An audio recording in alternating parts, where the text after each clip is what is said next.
Hey, what's going on, guys? My name is Nick, and today I'm going to talk about the pros and cons of living and working in Yosemite National Park. So, quite often when I tell people I work there, I often get a reaction like, oh, that must have been so cool. Well, like it was and it wasn't. And the thing is, like, I'm a terrible liar, so I have trouble lying to people. So, I can't just be like, oh, it was so awesome. Because there's so many pros and cons to it that I just told people, like, you know what, I'm gonna make a video about it, and then I'll let you know when that video is out so you can hear the pros and cons, because I want people to know the full truth about like the lifestyle, and it's not all sunshine and rainbows. So I'm gonna touch on those points today. So without further ado, let's get right into it.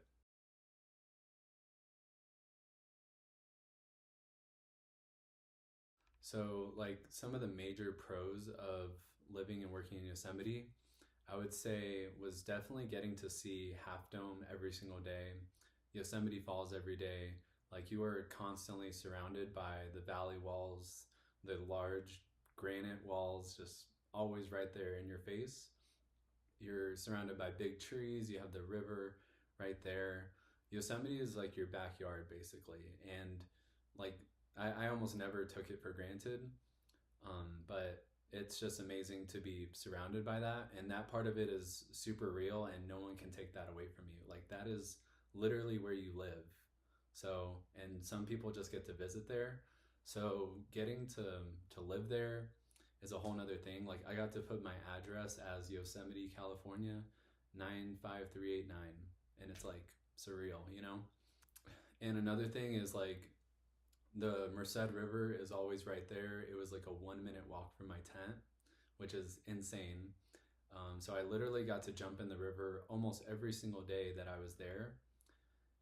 And what's the best part about it is I always did it after work. And so I'd be, I was in housekeeping at the Iwani Hotel. So, you get dirty, you get all this stuff all over you. And then I was able to just go wash it all off in the river. And I'm not trying to make that sound gross or anything, but like that river was so healing to me. Like, imagine just being able to just wash your whole day off from work, just by jumping in a cold ass river. And it was basically a cold plunge every single day. And there's so many benefits to cold plunging, and I definitely got that while I was there. That's a big part about like what your experience is going to be like, because it is what you make of it. So that was like a major, like the best part about being in Yosemite for me. One of the best parts. Yosemite is your backyard, so like you can go hiking, you can go climbing. There's a bunch of climbers that lived and worked there. If you're a climber, you should go live there, honestly. And you can go highlining. I never did it, but it's like where people walk on those tight ropes, which is crazy. I almost did it, but yeah. And I got to, hike Half Dome. I did El Capitan, Yosemite Falls. Like, I did it in not John Muir, the 4 Mile Trail, Nevada Falls Trail. Um, those were all just like super cool hikes, and I'm blessed to say I had a lot of time to go and enjoy and experience those things. What's cool about all of this is like you meet people who are from all over the world. Like, so the J1s, they come and work for the summer. So like I met people from like Thailand, Poland, France, Switzerland, Sweden, Colombia. There's like a big Colombian population in Yosemite for some reason. You meet other like 20 somethings who are like either college students just on a summer break, or you meet like travelers and wanderers and people from all walks of life. So that was always fascinating to hang out and talk to those people, hear their stories. And everyone's pretty like down to earth, pretty chill there, I would say. Everyone's always down for adventures. Luckily, on my second day there, my roommate had a friend, and I met her, and then instantly I had like a friend group of like 5 or 6 people that we all just went on adventures on all of my days off, it meant the world to me, because usually when you go to a new lifestyle or new place, like you can have trouble integrating. But like second day, I was like, bam, I'm already with this group of friends on our way to go see Tuolumne Meadows, that was my second day there. And then, yeah, up until they left, I had that friend group. So yeah, that was really cool. And I'm really grateful for them for enriching my experience. So yeah, everyone's down for an adventure there, which is so cool. And if you're an adventurer, like adventure seeker, you should go and work there, honestly, because those are the type of people you meet. A major plus of living there is that the rent, the employee housing, if you stayed in a tent cabin and you were just a seasonal employee like I was, um, it's only $18 a week in rent. $18 a week.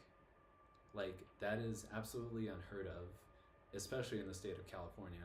Even if you had lived there for a little longer and you get a WOB, which is like a cabin, a cozier cabin, that's $22 a week. And then if they put you in nicer, cozier housing because you're a long-term employee, at the most I heard it was $42 a week, which is literally nothing. So I think, and that's honestly a reason I would just go back to Yosemite right now, because I saved so much money while I was living there. Because after union fees and everything, that was only $120 a month that I was spending, and they take it out of your paycheck, so you never even see that money come out. You just get the number in your bank account. So I saved so much money while I was there. So that's honestly a reason I would consider even going back. And if you want to save some money, I would honestly just apply to work there and just put up with what you have to put up with and save a ton of money while you're there, because why not? So after all the J1s left in the summer season, they got very desperate and they were looking for any workers. So I was able to pick up extra hours working at the pavilion, and they basically let you stack up all the overtime you want. ARAMARK is a $10 billion company, so they gave you all the overtime you wanted. They told me nothing because they were so desperate for workers. So yeah, I had some really good paychecks, and I'm normally like a 28 hours a week part-time job kind of guy, but like there it was like in my second to last week there, I did 75 hours in 1 week, and I stacked up so much, it was insane. So yeah, and I was like, yeah, may as well stack up as much as I can before I leave. So yeah, I was really tired at that point, but you know, the money carried me pretty far. So say what you will about that. You know, it's hard to beat that. And in today's economy, like, what company is ever going to give you overtime? Like, literally nobody. So yeah, I took full advantage while I was there. Another thing is that you do get free employee lunches, like at least in the housekeeping department at the Ahwahnee Hotel. That's what I did. I got free employee lunches, so I wouldn't have to worry about food in the morning and afternoon. And another cool thing is, like, employees hook you up while you're there. You know, the company didn't care that much about us, so we didn't care that much about the company. And we're like, oh, it's a $10 billion company. Here, just take this cup, you know, get a free coffee, free soda. You know, employees get it. And plus, like, they see you around. It ends up being like a nice little community vibe. And Yosemite is kind of like a small town vibe. You see the same faces around, so everyone gets to know each other. It wasn't like super unethical to where they were like giving you free merch or something. It was like, you know, food and drink related usually. And as far as the amenities, I'll only talk about the good amenities. But basically, there was laundry on site, so you didn't have to like go all the way to town, you know, an hour away to like get your laundry done. Um, because it is like a remote location. Luckily, there was a laundry room that was like a 30-second walk from my tent that I could just go do that. They also had a wellness center that had a yoga studio, and it had a gym which had free weights and barbells. And that was a nice plus because it wasn't like, you know, one of those gyms where it's just like, you know, some treadmills and like some shitty machines. That is a major plus. So I was able to do like power cleans and squats and all that stuff. That about wraps it up for all the pros of living in Yosemite. Okay, and now for the cons of living and working in Yosemite. So honestly, like, a lot of us were just overworked. So basically, after the summer season was over and all the J1s went back to their countries, there was once again a worker shortage, and I went from 5 days a week, about 37 to 40 hours a week, to working 6 days a week. And they just move you to 6 days a week. They didn't like tell us. And in fact, I even didn't show up one day because I didn't think like, oh wait, I didn't know we were on 6 days a week now. And that was how it was for the last 6 weeks of my experience. which was good for money wise. But as far as like my mental health and like getting to go hiking and stuff like that after work, like, yeah, forget about it. Like, I didn't have time for it anymore. And then I only had one day off to like really recover and get chores done and everything, just to go back and do it all over again. So I was honestly like mentally checking out of work like every day, because I've never done 6 days a week in my life, and that was just way too much to ask of me, honestly. One of the reasons I left. And so, yeah, everybody was stressed, overworked. I would honestly just say, as a blanket statement, like almost everybody at Yosemite just didn't like their job. There was just always something to complain about it.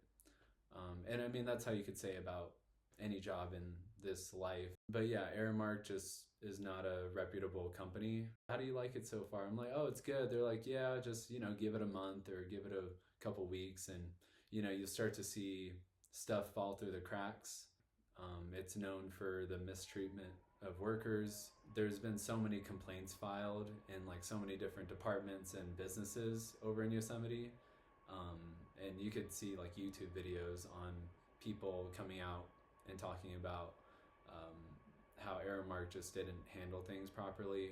I know somebody personally who worked in the Iwani, and they filed maybe like 15, 20 complaints over the course of like 4 years. I read all her complaints, and they were all about like different things, different instances of like just being mistreated, being treated like crap by other workers, and then management just like letting it go. She saw very little to no change in the whole time she was there for the past 4, 5 years, which is insane.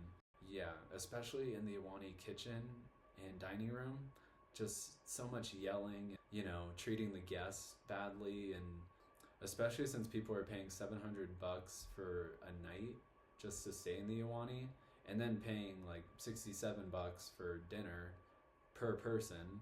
It's just crazy to see people getting, like, guests getting mistreated, let alone the workers.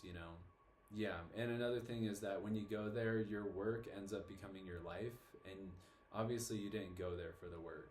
So that's just something that naturally happens there, because they want to work the hell out of you and make sure the job is being done, but at the expense of you not getting to go out and actually enjoy the park.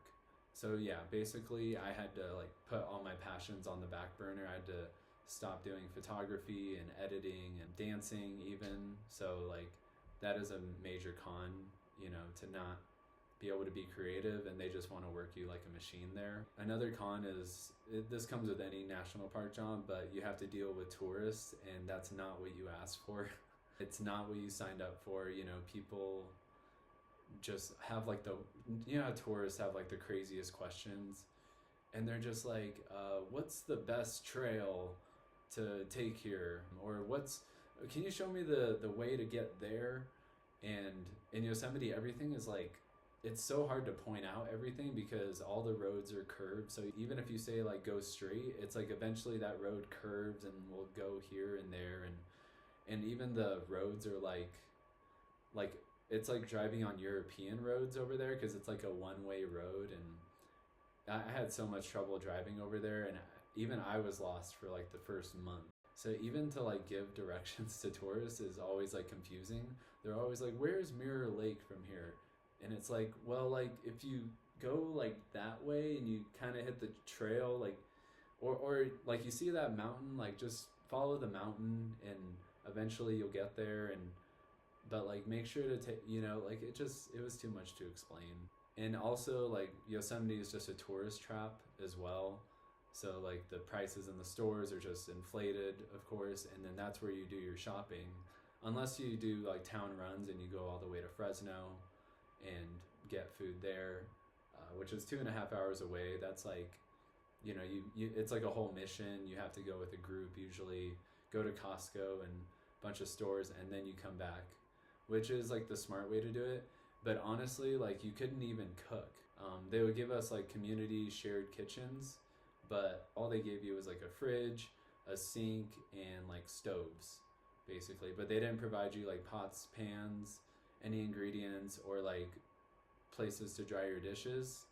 Like you had to bring all your own pots, pans, dishes, silverware, food. You know, you could use their kitchen, but like it was so shitty. Like one time it took me 45 minutes to boil water because like it just wasn't working. Um, so I ended up just eating at the pavilion, which luckily the pavilion was there, and I got like a cheap meal for around $4 for like a nice big dinner. And that's where I served food as well, like serving cafeteria style food. That's what I ended up doing. I just didn't even end up cooking there. So you don't get like a proper like nice kitchen unless they put you in new housing, which I think you have to be there longer for. I was just there as like a, you know, temporary seasonal employee, so they put me in the tent cabins in Huff. The bathrooms, you know, it's like public bathrooms basically, and you know, you couldn't have like a nice like private, you know, number two. So that kind of like got in the way a lot, and I didn't enjoy that part at all. I'm the kind of person that needs like a private restroom. And as far as like our tent cabins, they were honestly kind of shitty. I mean, $18 a week, so like we couldn't complain too much about that. But at the same time, we did joke around that we were like in prison beds. You know, like they give you a bed frame and like with a kind of a shitty twin size mattress, and then you sit in it and it like sinks and it squeaks and it's like, you know, it sucks. And then they give you like a dresser with a lockbox, and that's about it. And you have to bring everything else. You have to bring your own like sheets and pillows and everything. Luckily, sometimes the employees are really cool, and they would be like, "Oh, here, I have an extra blanket. I have some spare pair of sheets, or I have this or that if you need it or want it." So that is a cool thing. Like there is like a community sense of community out there. So even if you needed something, like other employees would like help you out. And then I guess the last con would be that it's like all the food you're eating there is all Cisco food. It's all imported produce that came from far away, and it's not fresh. That was like all you were allowed to eat. And you know, like when food comes from to a very remote location like Yosemite, it's gonna be like really crappy food, honestly. So yeah, we always joked around like, yeah, like this is Cisco food or Valley food. We gotta like get out of the valley and, you know, go try some other places.